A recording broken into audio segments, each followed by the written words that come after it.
परंतु तुमचा उत्साह बघितल्यानंतर मी मायमाऊलींना विचारत होतो, तुला पैसे मिळाले का, तुमच्या अकाउंटला पैसे आले का?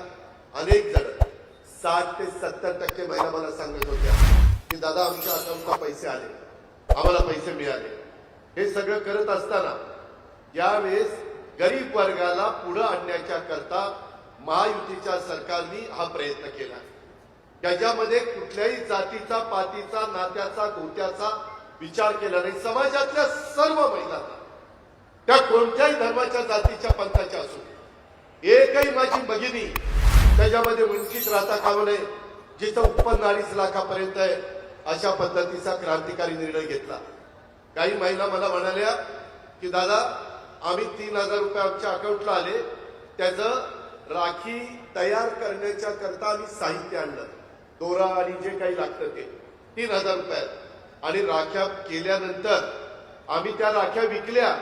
3,000 रुपयाचं वेगवेगळे साहित्य आणून राख्या झाल्यानंतर 20,000 रुपयाच्या राख्या त्या माझ्या मायमाऊलीने विकल्या. एवढा विश्वास त्या महिलेच्या मनामध्ये निर्माण झालेला आहे. तिला आम्हाला सबल करायचं आहे, तिला आम्हाला सक्षम करायचं आहे, तिला समाजामध्ये मान, सन्मान, प्रतिष्ठा हे तर दिलेलंच आहे, परंतु आर्थिक बाबतीमध्ये ती कुठं कमी पडू नये अशा प्रकारची भावना हे आपल्या महायुतीच्या सरकारची आहे. मुख्यमंत्री माझी लाडकी योजना दिलेली आहे. बघता बघता दिवाळी येईल, काळजी करू नका. या योजना आपल्याला सातत्याने पुढे चालू ठेवायच्या. ते तुमच्या हातात आहे. तुम्ही म्हणाल कसा, उद्याच्याला विधानसभेच्या निवडणुका ऑक्टोबर नोव्हेंबरला होतील. जर या योजना चालू ठेवायच्या असतील तर माझ्या मायभाऊंनी, माझ्या बांधवांनी त्याच्यामध्ये धनुष्यबाण, कमळ आणि घड्याळ ह्या खुणा जिथं असतील त्याचं बटन दाबा. या योजना पुढे 5 वर्ष चालू राहतील हा शब्द मी मुख्यमंत्र्यांच्या साक्षीने देतो. मी शब्दाचा पक्का आहे. हा अजित पवारचा वादा आहे. मी खोटं बोलणार नाही. या कार्यक्रमाला येताना मला मुख्यमंत्र्यांनी सांगितलेलं होतं, पुढचं आपल्याला त्या ठिकाणी पैसे द्यायचे. काल मी 4,600 कोटीच्या चेकवर सही करून आलोय. सातत्याने दर महिन्याला तुम्हाला हे पैसे मिळणार आहेत. उद्याच्या भाऊबीजेला पण ते पैसे मिळणार आहेत. तुम्ही काळजी करू नका. माझ्या काही महिला मला म्हणाल्या, भगिनी म्हणाल्या, माझ्या मायमाऊली म्हणाल्या अजून आम्हाला पैसे मिळाले नाही. काळजी करू नका. पहिला हप्ता पुण्याला कार्यक्रम झाला, दुसऱ्याचा मला वाटतं नागपूरला कार्यक्रम झाला, तिसरा कार्यक्रम मुख्यमंत्र्यांच्या संमतीनं नाशिक किंवा संभाजीनगरला होईल. अशा पद्धतीनं हा सगळा कार्यक्रम आपण राबवतोय. मी आपल्याला सगळ्यांना ग्वाही देतो. अनेक महिलांनी मला इथं येत असताना वेगवेगळ्या अडीअडचणी सांगितल्या. मी आपल्याला पुन्हा सांगतो, ही मुख्यमंत्री माझी लाडकी बहीण योजना ही महायुतीचं सरकार बंद करणार नाही. हा चुनावी जुमला नाही. हा तुम्हाला कायम मदत करणारी भूमिका आहे.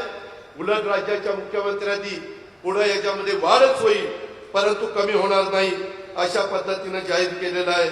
या योजनेमुळं माझ्या ग्रामीण भागाच्या आणि शहरी भागाच्या अर्थव्यवस्थेला किंवा अर्थचक्राला गती मिळणार आहे. याही गोष्टीचा आपण विसर पडून देऊ नका. आणि वृद्धांच्या करता, इतर घटकांच्या करता, सगळ्याच वयोगटातल्या लोकांच्या करता आपण अनेक योजना आणल्या. दुधाला 5 रुपये आपण अनुदान त्या बाबतीमध्ये देतोय. त्याच्या संदर्भामध्ये खूप काही सरकार आपल्या जनतेच्या करता करतंय.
आमच्या फक्त लाडक्या बहिणी नाहीत, लाडके भाऊ पण आहेत, सगळी जनता आमची लाडकी आहे.